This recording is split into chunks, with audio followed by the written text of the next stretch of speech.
હાય, હું ધર્મેશ વાજા. જો તમે સરકારી નોકરીની તૈયારી કરતા હો તો તેને લગતી માહિતી માટે આપણી યુટ્યુબ ચેનલને અત્યારે સબસ્ક્રાઇબ કરી દો અને આપણી ટેલિગ્રામ ચેનલમાં અત્યારે જોઈન થઈ જાઓ.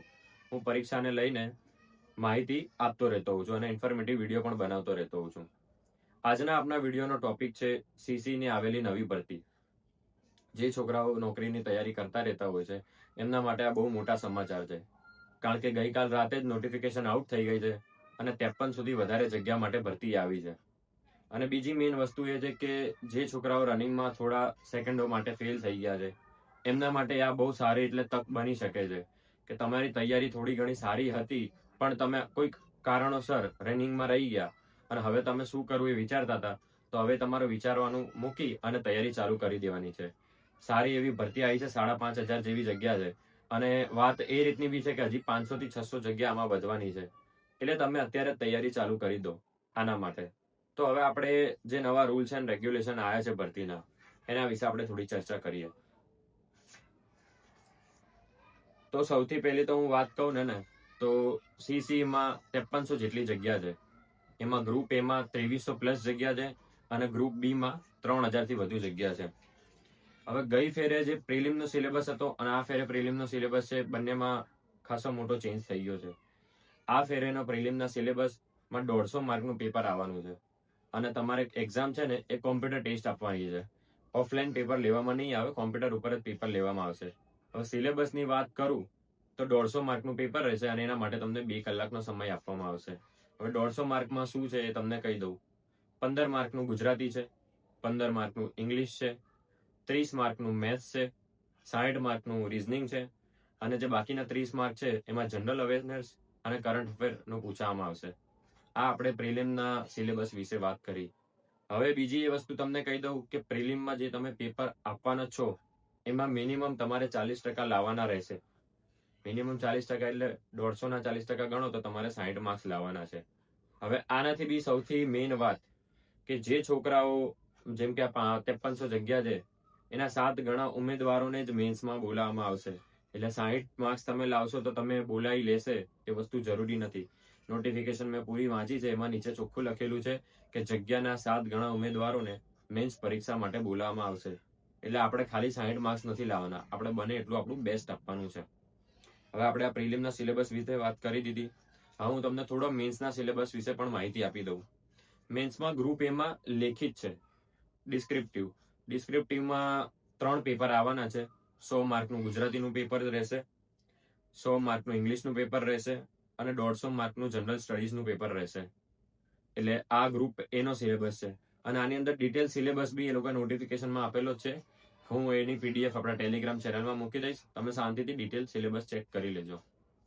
અને પછી બીજું ગ્રુપ બી ની વાત કરું તો ગ્રુપ બી માં પેપર આવશે એમસીક્યુ વાળું.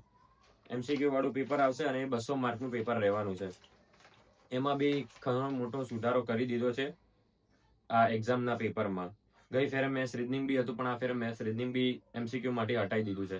તો હવે એનો સિલેબસ હું તમને કહી દઉં કે 200 માંથી 20 માર્કનું બંધારણ છે, 20 માર્કનું અર્થતંત્ર છે, કરંટ અફેર 30 માર્ક્સનું આવશે, જાહેર વહીવટ 20 માર્કનું આવશે, સરકારી યોજનાઓ 30 માર્ક્સની હશે, ગુજરાતનો ભૂગોળ અને ઇતિહાસ 20 માર્કમાં છે, ગુજરાતનો વારસો 10 માર્ક્સમાં છે, ગુજરાતી અને ઇંગ્લિશ 20 માર્ક, સાયન્સ, પર્યાવરણ, આઈટી 20 માર્ક અને એક નવી વસ્તુ છે discipline and ethics in public service. એટલે એવું સમજો ને કે શિસ્ત અને નીતિમત્તા જાહેર સેવામાં, આ 10 માર્ક. સિલેબસ થોડો આખો ડિફરન્સ છે. તમારે નોટિફિકેશનમાં જઈ હું મૂકી દેવાનો છું, એ શાંતિથી વાંચવાનો છે અને પછી જ એની તૈયારી ચાલુ કરવાની છે. આ તો આપણે ખાલી સિલેબસની વાત કરી. હવે આપણે બીજા ટોપિક ઉપર વાત કરીએ. તો આની લાયકાત શું છે? આ માટે તમારે ફોર્મ ભરવું હોય તો તમારે ગ્રેજ્યુએશન કરેલું હોવું જોઈએ.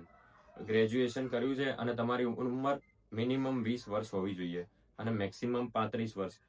અમુક કેટેગરી વાઇઝ છૂટછાટ મળી જાય, એ તમારે પોતે જોઈ લેવાનું રહેશે. અને આમાં ફીસ પણ રાખવામાં આવી છે. જનરલ કેટેગરીના મેલ હોય એના માટે 500 રૂપિયા છે અને બાકી બધા માટે 400 રૂપિયા. જનરલની ફિમેલ માટે બી 400 અને બીજી બધી કેટેગરી માટે 400 રૂપિયા ફી છે. અને જો તમે પેપર આપો છો, પ્રિલિમ આપો છો, તો તમને પૈસા રિફંડ મળી જશે, એવું પણ એમાં લખેલું છે. હવે ફોર્મ ક્યારે ભરાવાના ચાલુ થવાના છે? 5 ફેબ્રુઆરી એટલે કે આવતીકાલથી ફોર્મ ભરાવાના ચાલુ થઈ જવાના છે અને 20 ફેબ્રુઆરી સુધી ફોર્મ ભરી શકશો તમે. હવે 20 ફેબ્રુઆરી સુધી રાહ ના જોતા 5 થી ચાલુ થાય છે તો 5 ડોક્યુમેન્ટ ભેગા કરી 6 તારીખે ભરી દેવું, આવી મારી સલાહ રહેશે તમને. ઘણી બધી આમાં વસ્તુ ચેન્જ થઈ જાય તો તમને સીધો એ પ્રશ્ન રહેવાનો છે કે તૈયારી ક્યાંથી કરવી અને કઈ રીતે કરવી. આ બહુ અઘરી વસ્તુ છે.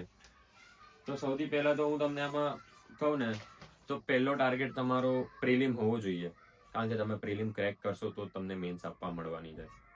અને પ્રિલિમમાં મેથ્સ અને રીઝનિંગ ગેમ ચેન્જિંગ સાબિત થવાનું છે. તો અત્યારથી જ તમારે સમય વેડફ્યા વિના મેથ્સ અને રીઝનિંગની પ્રેક્ટિસ ચાલુ કરી દેવી જોઈએ. અને જોડે જોડે તમારે થોડું ગુજરાતી અને ઇંગ્લિશ બી ચાલુ રાખવું જોઈએ કે રોજના 2 કલાક ગુજરાતી ઇંગ્લિશને આપો છો અને 5 થી 6 કલાક મેથ્સ રીઝનિંગને આપો છો. અને સાથે સાથે કરંટ અફેર ને એવું બધું બી કરવું જોઈએ તમારે. એટલે મિનિમમ તમારે 8 કલાક તો સ્ટડી કરવું જ પડશે. કારણ કે તમે સમજો હવે આ વેકેન્સી આવી ગઈ છે અને એક્ઝામ બી એપ્રિલ સુધીમાં આવી જાય એ રીતનું વાતાવરણ ચાલે છે. તો તમારી જોડે તૈયારીનો પૂરતો સમય છે નહીં. એટલે તમે ધીમે ધીમે વિચારશો, આમ લબાડ ખાતે તૈયારી કરશો તો મેળ નહીં આવે. ફૂલ એક્યુરેસી સાથે તમારે તૈયારી કરવી પડશે.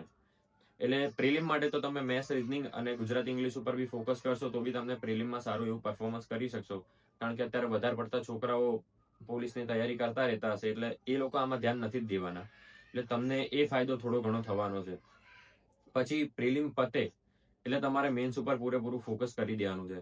અત્યારે તમારે મેન્સનું થોડું થોડું વાંચવાનું ચાલુ રાખવાનું છે. જો તમે ગ્રુપ એ ની તૈયારી કરતા હો તો તમારે ડેલી 2 કલાક તો લખવું જ પડશે. અને ગ્રુપ બી ની તૈયારી કરતા હો તેમાંથી અમુક સબ્જેક્ટ છે જેમ કે કરંટ અફેર છે તો એ સેમ રહેવાના છે. ગુજરાતી છે એ બી સેમ રહેવાનું, ઇંગ્લિશ બી સેમ રહેવાનું.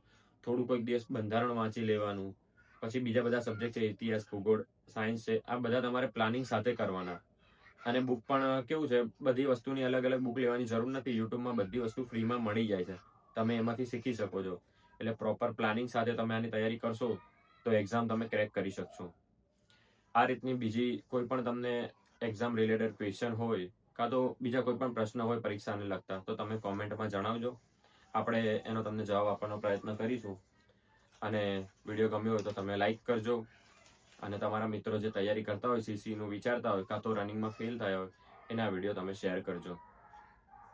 Thank you.